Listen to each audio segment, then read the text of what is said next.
جو ظلم کا استعارہ ہے۔ فرعون کا جبرائیل نے جب یہ دیکھا کہ یہ تو کلمے کو گھما کر کے پڑھ رہا ہے، فوراً انہوں نے سمندر سے گہرائی سے کیچڑ نکالی اور اس کیچڑ کو فَأَنَا أَدُسُّهُ فِي فِيهِ، اس کے منہ میں کیچڑ کو گھسیڑنے لگا۔ نبی نے فرمایا ایسا کیوں کر رہے تھے تم؟ جبریل نے کہا مجھے ڈر ہوا کہ اللہ تبارک و تعالیٰ کی رحمت اسے معاف نہ کر دے۔ مخافت ان تدرکہ الرحمت، اس ڈر سے کہیں اللہ کی رحمت اس ظالم کو معاف نہ کر دے۔ ان الحمد للہ نحمده ونستعینه ونستغفره ونعوذ بالله من شرور انفسنا ومن سیئات اعمالنا، من يهده الله فلا مضل له ومن يضلل فلا هادي له، واشهد ان لا اله الا الله وحده لا شريك له، واشهد ان محمدا عبده ورسوله۔ يا أيها الذين آمنوا اتقوا الله حق تقاته ولا تموتن إلا وأنتم مسلمون۔ يا أيها الناس اتقوا ربكم الذي خلقكم من نفس واحدة وخلق منها زوجها وبث منهما رجالا كثيرا ونساء، واتقوا الله الذي تساءلون به والأرحام إن الله كان عليكم رقيبا۔ يا أيها الذين آمنوا اتقوا الله وقولوا قولا سديدا يصلح لكم أعمالكم ويغفر لكم ذنوبكم، ومن يطع الله ورسوله فقد فاز فوزا عظيما۔ أما بعد فإن خير الحديث كتاب الله، وخير الهدي هدي محمد صلى الله عليه وسلم، وشر الأمور محدثاتها، وكل محدثة بدعة، وكل بدعة ضلالة، الضلالة في النار۔ أعوذ بالله من الشيطان الرجيم، بسم الله الرحمن الرحيم۔ وما أرسلنا من قبلك من رسول إلا نوحي إليه أنه لا إله إلا أنا فاعبدون۔ محترم صدر اجلاس، اسٹیج پر جلوہ افروز موقر علماء کرام،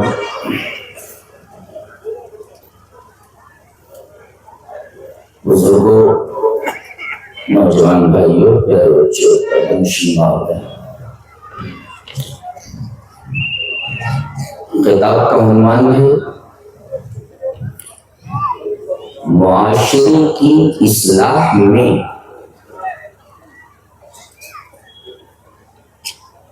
توحید کی اہمیت، یعنی اہمیت التوحید لاصلاح الفرد والمجتمع۔ معاشرے کی اصلاح میں عقیدہ توحید کیا رول ادا کرتا ہے، اس موضوع پر ہمیں گفتگو کرنی ہے۔ لفظ توحید یہ عربی میں باب تفعیل کا مصدر وحد یوحد توحید فهو موحد۔ توحید کا مطلب ہوتا ہے جعل الشیء واحدا، کسی چیز کو ایک کرنا، دیٹ از کالڈ توحید لغتاً۔ اصطلاحاً توحید کسے کہتے ہیں؟ وہ ایک حدیث میں اچانک میری نظر اس حدیث پر پڑی، بہت مزہ آیا، وہ حدیث میں آپ تک پہنچا رہا ہوں۔ حدیث اس طرح، وان ابن عباس رضی اللہ، بہت غور سے سنیے، بالکل سانس روک کر ادھر ادھر مت دیکھیے، سب چیزیں ملتی نہیں۔ وان ابن عباس رضی اللہ تعالی عنہما ان رسول اللہ صلی اللہ علیہ وسلم لما بعث معاذا الى اليمن قال انك تقدم على قوم اهل الكتاب۔ قال پر فی نہیں ہے، اس لیے لما کے جواب پر فی نہیں آتا، اور تقدم قدیم یقدم، انک تقدم علی قوم اہل الکتاب، قوم سے بدل واقع ہے، لہذا دونوں کا اعراب ایک ہی، مبدل منو بدل کر پھر سے پڑھتے ہیں۔ وعن ابن عباس رضی اللہ تعالی عنہما ان رسول اللہ صلی اللہ علیہ وسلم لما بعث معاذا الى اليمن قال انك تقدم على قوم اهل الكتاب فليكن اول ما تدعوهم اليه عبادة الله عز وجل فاذا عرفوا الله فاخبرهم ان الله تعالى فرض 5 صلوات في يومهم وليلتهم فإذا فعلوا فأخبرهم أن الله قد فرض عليهم زكاة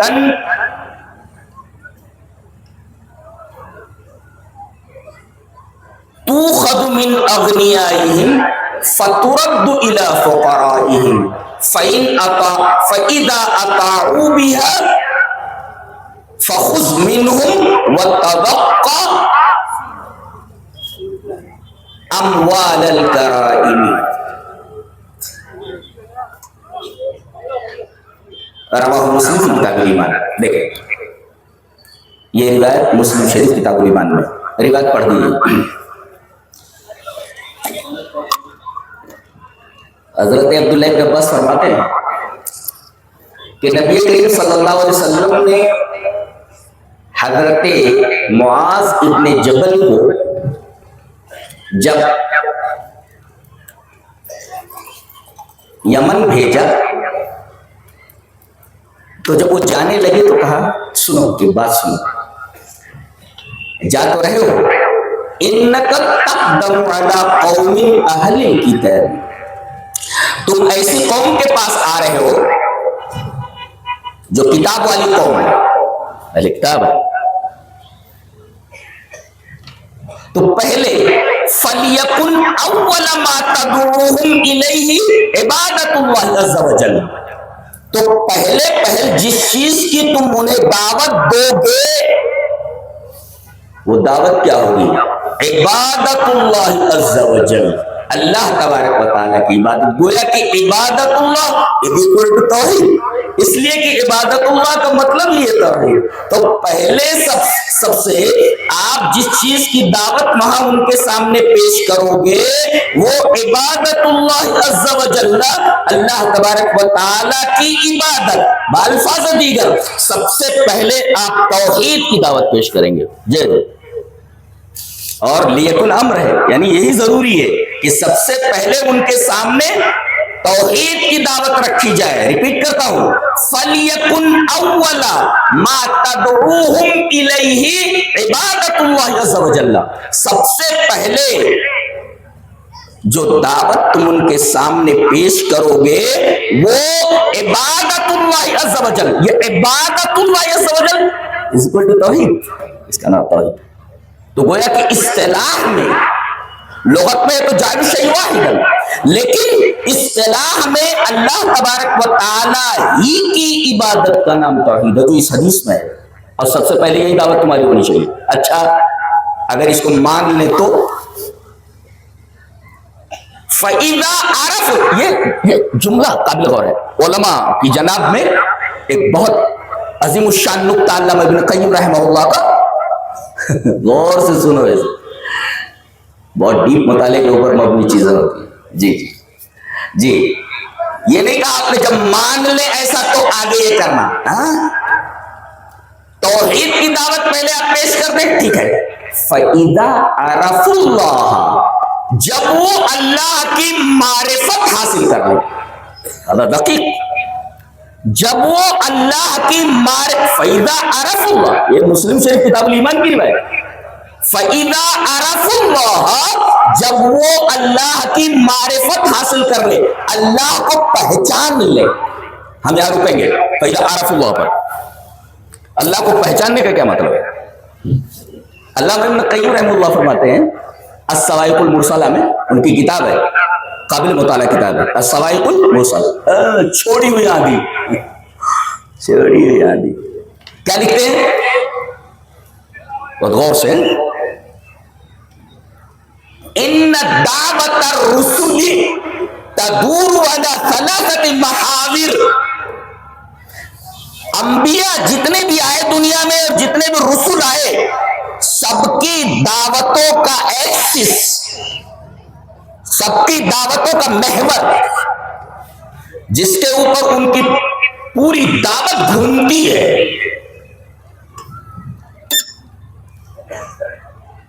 وہ تین چیزیں جی۔ تمام رسولوں کی دعوت جن چیزوں کے، جن محوروں کے اوپر گھومتی ہے، جس ایکسس کے اوپر، وہ تین ہے، علی ثلاثۃ محاور۔ مضبوطی سے اس کو پکڑیں جی۔ تمام رسولوں کی دعوت تین محوروں کے اوپر گھومتی ہے، تدور علی ثلاثۃ محاور۔ پہلی چیز یہ ہے تعریفہم مخلوقاتہ باسماء اللہ و صفاتہ و افعالہ۔ سب سے پہلے پہچنوائیں، تعریف کا مطلب ہے پہچنوانا، پہچنوائیں اللہ کے نام کو، اللہ کی صفات کو، اللہ اس کے افعال کو۔ یہ بہت گہری بات ہے جی۔ تو پہلی بات تو یہی ہے، پہلا محور یہ ہے کہ پہلے لوگوں کو یہ پہچنوائیں، تمام مخلوقات کو، تعریفہم مخلوقات ہی، یعنی اللہ کی جتنی بھی مخلوقات ہیں، تمام لوگوں کو پہلے یہ پہچنوائیں، کیا؟ باسماء اللہ و صفاتہ و افعالہ، اللہ کی صفات بتائیں۔ صفات بتائیں کیا مطلب؟ صفات بتائیں۔ آئیے ایک حدیث دیکھ لیتے ہیں۔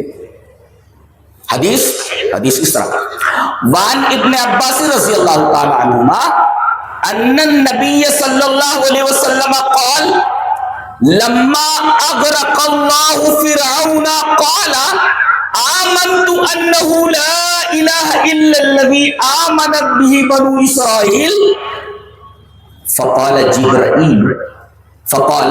جبریل یا محمد فلو رأیتنی وانا آخذ من حال البحر فأدسه في فيه مخافت ان تدرکہ الرحمت، رواہ الترمذی فی کتاب تفسیر القرآن۔ حضرت امام ترمذی رحمہ اللہ اس پوری حدیث کو ایسے ہی ترمذی شریف کتاب تفسیر القرآن میں لائے، سورہ یونس کی اس آیت کی تفسیر میں۔ کان کھول لیں، بہت بہترین حدیث ہے۔ شعیب ارناؤٹ نے اس حدیث کو صحیح کہا ہے، علامہ البانی نے اس حدیث کو صحیح کہا ہے جی۔ حضرت عبداللہ بن عباس فرماتے ہیں کہ نبی اکرم صلی اللہ علیہ وسلم نے ارشاد فرمایا کہ جب اللہ تعالی فرعون کو غرق کرنے لگا، لما اغرق اللہ فرعون، جب اللہ فرعون کو غرق کرنے لگا، وہ یہی کہتا تھا نا، یہ مصر ہے اور میرے نیچے جو یہ نہریں بہ رہی ہیں، اسے پانی کے اوپر بڑا ناز تھا۔ اللہ نے کہا اچھا ہے، یہ نہریں تیری ہیں، چل تجھے پانی میں ڈبو دیتے ہیں، پانی میں ڈبو دیتے۔ پوری زندگی ظلم کرتا رہا فرعون، یہ ظلم کا استعارہ ہے جی۔ جب فرعون بولا جاتا ہے تو ذہن میں کیا آتا ہے؟ دنیا کا سب سے بڑا ظالم آدمی، جس نے اپنی بیوی کو ایسی اذیتیں دی ہیں، اللہ پھر روک کے کھڑے ہو جاتے ہیں۔ تو گویا کہ فرعون یہ ظلم کا استعارہ ہے، زندگی بھر یہ ظلم کرتا رہا، اور یہی نہیں بلکہ اللہ کے حق میں بھی ظلم کا ارتکاب کرتا رہا، یہ کہتے ہوئے موسیٰ تم کس رب کی بات کرتے ہو؟ انا ربکم الاعلی۔ سب سے پہلے تو یہ اپنی بیوی کو ایک بچہ نہیں دے سکا، اتنا بڑا رب تھا، کہتا تھا انا ربکم الاعلی، اور جب ڈوبنے لگا ساری ہیکڑی ہوا ہو گئی۔ لما اغرق اللہ فرعون، جب اللہ فرعون کو غرق کرنے لگا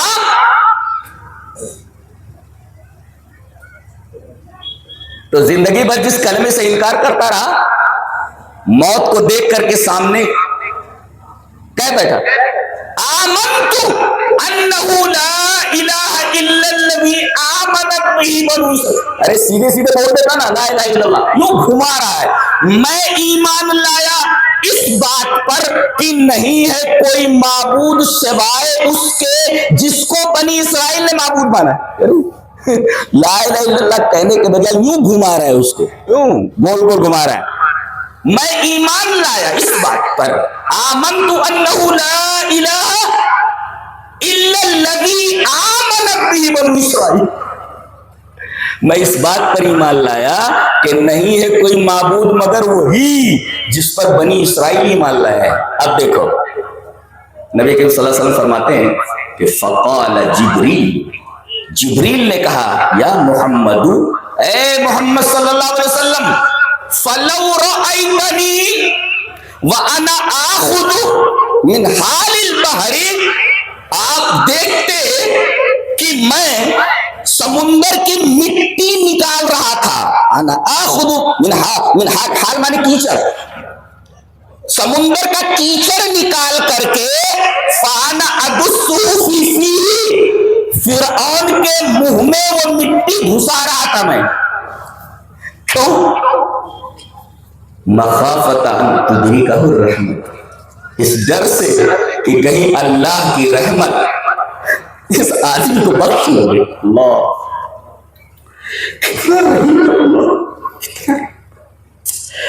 جو ظلم کا استعارہ ہے فرعون کا۔ جبرائیل نے جب یہ دیکھا کہ یہ تو کلمے کو گھما کر کے پڑھ رہا ہے، فوراً انہوں نے سمندر سے گہرائی سے کیچڑ نکالی اور اس کیچڑ کو فعلا ادسہ فی فیہ، اس کے منہ میں کیچڑ کو گھسیڑنے لگا۔ نبی نے فرمایا ایسا کیوں کر رہے تھے تم؟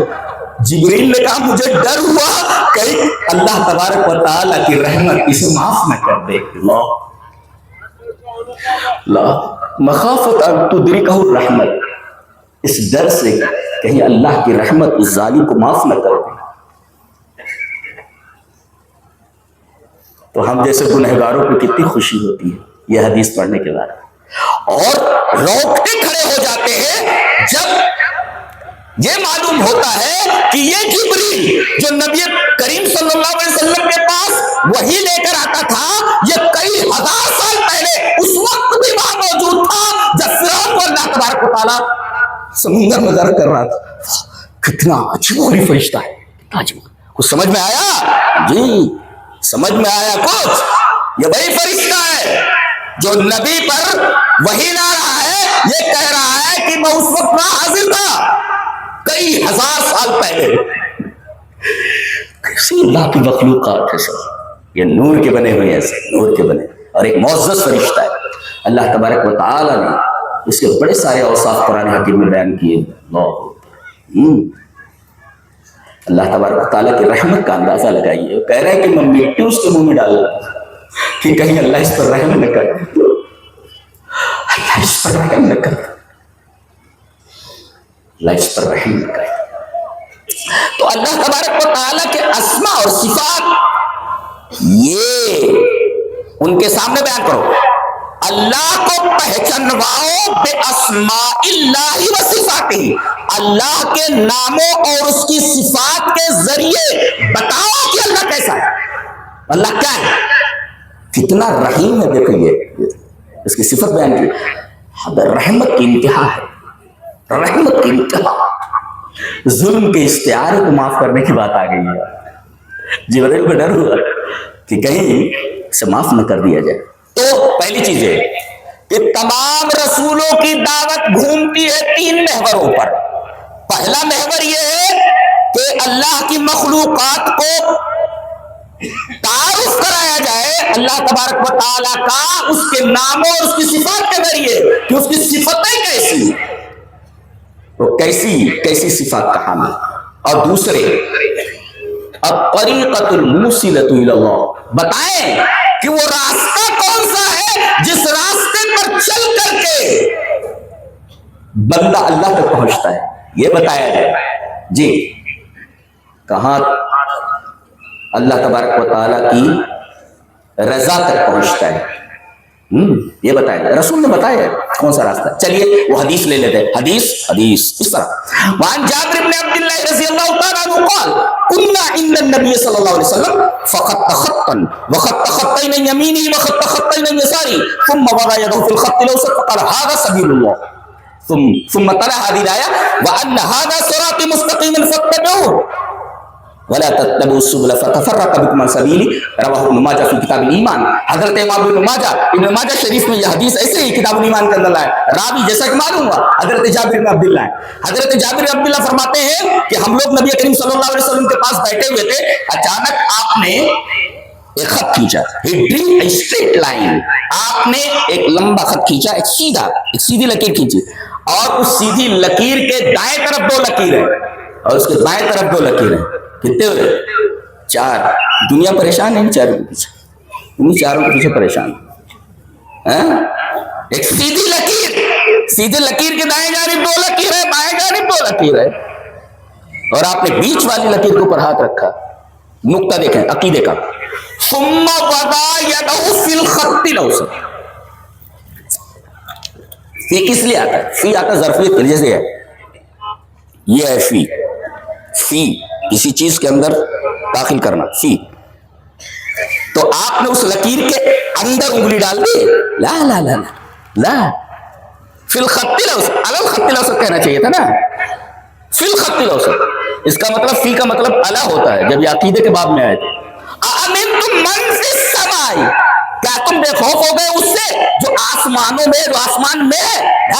آسمان کا مطلب یہاں بلندی ہے، فی جہتی علوم بھی یہ مطلب ہے وہاں السماء. اور فی کا مطلب اعلی ہے، اعلی ہے، اعلی السماء یعنی فی جہتی العلوم.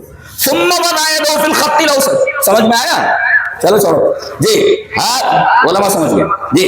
ثم وضع يده في الخط الاوسط فقال هذا سبيل الله، یہ اللہ کا راستہ ہے. اللہ کا راستہ بولے تو اللہ کا یہی راستہ ہے جو اللہ تک پہنچتا ہے. الطریقۃ الموصلۃ الی اللہ هذا سبیل اللہ وہ صراط المستقیم. تو یہ بتایا جائے کہ وہ کون سا راستہ ہے. پہلے اللہ تبارک و تعالیٰ کا تعارف کرایا جائے اس کے اسماء اور اس کے صفات کے ذریعے، اور دوسرے بتایا جائے کہ وہ راستہ کون سا ہے جو اللہ تبارک و تعالیٰ کی رضا تک پہنچتا ہے. اور نمبر 3 تیسرا محور یہ ہے کہ بندوں کو بتایا جائے کہ اس راستے پر چل کر کے جب تم دار کرامت پہ پہنچو گے، دار النعیم میں پہنچو گے، جنت میں پہنچو گے، تو یہ نعمتیں تمہیں حاصل ہونے والی ہے اس راستے پر چل کر کے. اور سب سے بڑی نعمت جو تمہیں حاصل ہونے والی ہے وہ دیدار الہی ہے، اللہ تبارک و تعالیٰ کا دیدار ہے. اللہ ہم سب کو اپنے دیدار سے مشرف فرمائے. کیا آپ کو نہیں لگتا کہ دنیا میں کسی خوبصورت سین کو دیکھتے کہ تو واو ہاؤ بیوٹیفل سین از دس، یہ کتنا خوبصورت منظر ہے. بتائیے بعض سینز ایسے ہوتے کہ آدمی مبہوت ہو جائے دیکھ کر کے. بتائیے جب یہاں دنیا کے بعض مناظر کو دیکھ کر کے آدمی کے اوپر ایک ہیبت طاری ہو جاتی ہے، اس کا وجدان مہک اٹھتا ہے. بتائیے ان تمام جمالوں کا خالق کتنا جمیل ہوگا، اندازہ لگائیے. آپ کو خواہش نہیں ہو رہی ہے کہ اس جمال کامل کو دیکھا جائے؟ وہ کتنا جمیل ہوگا، اللہ جس نے یہ تمام جمال بکھیر رکھا ہے وہ کتنا جمیل ہوگا. کیا آپ کے دل میں تمنا پیدا نہیں ہوتی؟ ارے یہ جمال جو تم دیکھ رہے ہو یہ تمام جمال ناقص جمال، سب ناقص جمالات ہیں جی، ناقص ہے. یہ جمال کامل کا دیدار جنت میں ہونے والا ہے. یہ بتاؤ کہ اللہ تبارک و تعالیٰ کا دیدار ہونے والا ہے. تو گویا کہ دعوت الرسل تدور والا ثلاثۃ محال 3 محوروں کے اوپر گھومتی ہے. اب آگے بتایا گیا تو پہلے تم ان کے سامنے دعوت توحید رکھو گے. فَإِذَا عَرَفُوا اللَّهَ، اس پر ہم رکے تھے اور ہم نے معرفت کی تشریح کی ابن قیم کی زبان میں. جب وہ اللہ کی معرفت حاصل کر لے تو اب بتاؤ کہ اللہ تعالی نے تمہیں دن اور رات میں فی یومہم ولیلتہم، دن اور رات کے اندر 5 نمازیں فرض کی ہیں. 5 نمازیں فرض کی ہیں. اللہ اکبر. اب دیکھیں تمام عبادات میں سب سے اعلیٰ قسم کی عبادت، اعلیٰ عبادت نماز ہے، لیکن وہ توحید کے بعد ہے۔ اگر آدمی کے پاس توحید نہ ہو تو نماز مقبول ہے۔ نماز کیا؟ علامہ ابن عثیمین رحمہ اللہ نے فرمایا، غور سے یہ نقطہ یاد رکھو، فَكُلُّ عِبَادَةٍ لَا تُبْنَىٰ عَلَى التَّوْحِيدِ فَهِيَ بَاطِلَةٌ۔ ابن عثیمین فرماتے ہیں کہ کوئی بھی عبادت ہو اگر اس کی اساس میں توحید نہیں ہے تو ساری کی ساری عبادتیں باطل ہیں۔ یہ اصول بتایا انہوں نے، فَكُلُّ عِبَادَةٍ لَا تُبْنَىٰ عَلَى التَّوْحِيدِ فَهِيَ بَاطِلَةٌ۔ جو بھی عمل آدمی کا کتنا بھی بڑا عمل کیوں نہ ہو، اگر توحید نہیں ہے بڑے سے بڑا عمل باطل۔ دلیل یہ حدیث پاک، وان عائشہ رضی اللہ تعالی عنہا قلت یا رسول اللہ ابن جدعان کان فی الجاہلیت یصل الرحم ویطعم المساکین فهل ذاک نافعہ؟ قال لا ينفعہ انہ لم یقل یوما رب اغفر لی خطیئتی یوم الدین۔ رواہ مسلم فی کتاب الایمان۔ حضرت امام مسلم رحمہ اللہ اس حدیث کو بھی کتاب الایمان میں لائے۔ اما عائشہ رضی اللہ تعالیٰ عنہ سے روایت اسی طرح مروی ہے۔ حضرت عائشہ فرماتی ہے، ایک دفعہ میں نے نبی اکرم صلی اللہ علیہ وسلم سے ارشاد فرمایا، پوچھا، اشارے پر تو بہت ڈسٹرب ہوتا ہے مجھے، سن لو بھائی ذرا سا دیکھو۔ حضرت عائشہ فرماتی ہے کہ میں نے ایک دفعہ رسول اللہ صلی اللہ علیہ وسلم سے کہا، پوچھا کہ ابن جدعان، عبداللہ ابن جدعان یہ بڑا سخی آدمی تھا، تو یہ جاہلیت کے اندر صلہ رحمی کرتا تھا۔ صلہ رحمی، اب صلہ رحمی کی تفسیر یہ بہت پیاری ہے، وہ ہم چھوڑتے ہیں اس لیے کہ ہمارے موضوع سے متعلق نہیں۔ تو وہ صلہ رحمی کرتا تھا، بالفاظ دیگر اپنے رشتہ داروں کا بڑا خیال رکھتا تھا، قرابت اور رشتہ داری کو کاٹتا نہیں تھا، بہنوں کا خیال، بھائیوں کا خیال وغیرہ وغیرہ۔ تو یہ صلہ رحمی کرتا تھا، ایک وَيُطْعِمُ الْمِسْكِينَ، اور مسکین کو کھانا کھلاتا تھا۔ اس حدیث پاک میں دو عملوں کو ہائی لائٹ کر کے بتایا گیا ہے۔ جی کیا؟ ایک تو یہ کہ آدمی اپنے رشتہ داروں کا خیال رکھے اور دوسرے مسکینوں کو کھانا کھلائے۔ آپ دیکھو سکھوں کو دیکھو، باقاعدہ ان کے ہاں بھوکوں کو کھانا کھلانا، مسکینوں کو کھانا کھلانا، بھوکے کو کھانا کھلانا، یہ ان کے دین کے اندر ایک اعلیٰ درجے کا عمل مانا جاتا ہے۔ جی اعلیٰ درجے کا عمل۔ بہت سارے غیر مسلم یہ کام کریں، مسلمان ہی بھائی اہل حدیث میں بہت پیچھے ہیں۔ ہاں ارے اپنا پیٹ بھرو، پھر اس کے بعد جو یہ کام بھی کرو ذرا سا بھائی، تم سے کوئی کام ہوتا ہے؟ اچھا یہ کام کون کرے گا؟ یہ کھانا کون کھلائے گا مسکینوں کو؟ تمہارے پاس توحید جیسی نعمت ہے، تم یہ کام نہیں کرو گے؟ کون کرے گا؟ دوسرے لوگ کر رہے ہیں، تم کیا کر رہے ہو؟ تم کیا کر رہے ہو؟ تو یہ آدمی صلہ رحمی کرتا تھا، وَيُطْعِمُ الْمِسْكِينَ، اور مسکینوں کو کھانا کھلاتا تھا۔ تو اے اللہ کے رسول، کیا اس کا اتنا زبردست عمل نافع ہے؟ یہ قیامت کے دن کچھ فائدہ دے گا؟ بھائی صلہ رحمی ایک بہت بڑی عبادت ہے، مسکینوں کو کھانا کھلانا ایک بہت بڑی عبادت ہے۔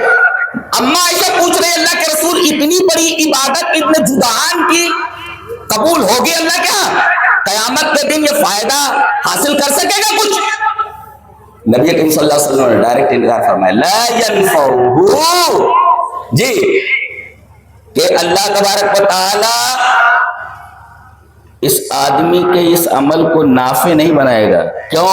دلیل دی گئی، انہو لم یقل یومن، ایک استدلال کرنا چاہ رہا ہوں اس حدیث پاک سے، انہو لم یقل یومن، اس نے ایک دن بھی نہیں کہا رب اغفر لی خطیئتی یوم الدین، میرے رب میرے گناہوں کو قیامت کے دن بخش دینا۔ نقطہ کیا ملا؟ اگر آدمی توحید کو نہیں مانتا، توحید کا مقر نہیں ہے، تو آخرت کا بھی منکر ہے۔ جگہ جگہ آپ دیکھیں گے قرآن حکیم میں کہ آخرت اور توحید دونوں ساتھ ساتھ ذکر کیے جاتے ہیں، یعنی آدمی اگر توحید کا انکار کر دے تو آخرت کا منکر مانا جاتا ہے۔ جی یہ سورہ حج دیکھ لیں، کم سے کم کوئی نقطہ سمجھ آیا؟ اگر کوئی آدمی اللہ کی توحید کا انکار کر دے تو سمجھو وہ آخرت کا بھی منکر ہے۔ یہاں وہی کہا گیا کہ چونکہ یہ توحید پر کاربند نہیں تھا، اسی وجہ سے اس نے کبھی یہ نہیں کہا کہ اے اللہ میری غلطیوں کو قیامت کے دن بخش دینا۔ حدیث کو سمجھنا بھی بہت ہی مطالعہ مانگتا ہے، بہت ہی غور و فکر کی ضرورت ہے۔ انہ لم یقل یوما رب اغفر لی خطیئتی یوم الدین، توحید کا مقر نہیں تھا، لہذا اس نے آخرت کو نہیں مانا، لہذا اس کا یہ عمل قبول نہیں ہوگا۔ تو فکل عبادت لا تبنى علی التوحید فہی باطلہ، ہر وہ عبادت جس کی بنیاد میں توحید نہ ہو، ہر عبادت باطل، ہر عبادت باطل۔ اب ایک نکتہ بیان کرنے جا رہا ہوں، ایک حدیث پاک کے آئینے میں لے کر جاؤ، اس کو ذہن میں پہلے بٹھاؤ۔ حدیث اس طرح، وعن انس رضی اللہ تعالی عنہ قال قال رسول اللہ صلی اللہ علیہ وسلم لا تقوم الساعة حتى لا يقال في الارض لا الہ الا اللہ، رواه احمد فی مسندہ۔ حضرت امام احمد بن حنبل رحمہ اللہ اس حدیث کو ایسے ہی مسند احمد کے اندر لائے، راوی حضرت انس رضی اللہ تعالی عنہ۔ حضرت انس فرماتے ہیں کہ نبی اکرم صلی اللہ علیہ وسلم نے ارشاد فرمایا کہ قیامت اس وقت تک نہیں آئے گی، اس نظام کائنات کو اس وقت تک درہم برہم نہیں کیا جائے گا جب تک کہ ایک آدمی بھی اس روئے زمین پر توحید کا کلمہ پڑھنے والا ہوگا۔ اللہ اکبر! آپ دیکھ رہے ہیں، ایک آدمی بھی اگر توحید کا کلمہ پڑھنے والا ہوگا تب تک قیامت نہیں آئے گی۔ کیا سمجھ میں آیا؟ یہ جو کلمہ لا الہ الا اللہ کے ماننے والوں کو پریشان کیا جا رہا ہے اور کوشش یہ کی جا رہی ہے کہ ان کو سبوتاژ کیا جائے، ان کو تباہ برباد کیا جائے، ان کی مثال ایسے جیسے کوئی آدمی کسی ڈالی کے اوپر بیٹھا ہوا ہو درخت کے اور خود اسی ڈالی کو کاٹ رہا ہو۔ کلمہ لا الہ الا اللہ کہنے والوں کی وجہ سے تو تم بچے ہوئے ہو، ورنہ ایک بھی کلمہ توحید کا قائل نہ رہ جائے فوراً قیامت نازل کر دی جائے گی۔ تم تو کھا رہے ہو، مزے اڑا رہے ہو، دنیا میں اللہ کی نعمتوں کو برت رہے ہو، یہ صدقہ ہے کلمہ لا الہ الا اللہ کہنے والوں کا، جی اس وجہ سے بچے ہوئے ہو۔ احترام کیا جائے کلمہ لا الہ الا اللہ پڑھنے والوں کا۔ کتنی عجیب و غریب حدیث ہے، میں نے عجیب و غریب استدلال کیا ہے۔ پھر سے حدیث کو پڑھتا ہوں۔ ان انس رضی اللہ تعالی عنہ قال قال رسول اللہ صلی اللہ علیہ وسلم لا تقوم الساعة حتى لا يقال في الارض لا الہ الا اللہ، رواه احمد فی مسندہ۔ حضرت انس فرماتے ہیں کہ رسول اکرم صلی اللہ علیہ وسلم نے ارشاد فرمایا کہ قیامت اس وقت تک نہیں آئے گی جب تک کہ اس روئے زمین کے اوپر کوئی ایک بھی لا الہ الا اللہ کا پڑھنے والا ہوگا۔ گویا کہ لا الہ الا اللہ کا پڑھنے والا جب تک اس روئے زمین پر موجود ہے قیامت نازل نہیں ہوگی۔ ایک بھی کلمہ توحید پڑھنے والا نہیں ہوگا۔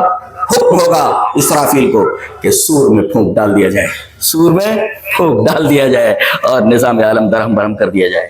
جی یہ ہے کلمہ لا الہ الا اللہ کا پاور، اور یہ ہے توحید۔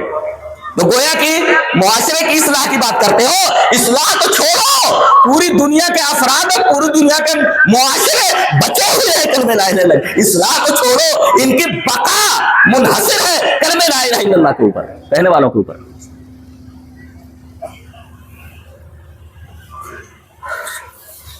اب ہم آگے بڑھ کر یہ بتانے والے ہیں، یہ بتائیے آدمی کی تخلیق کا مقصد کیا ہے؟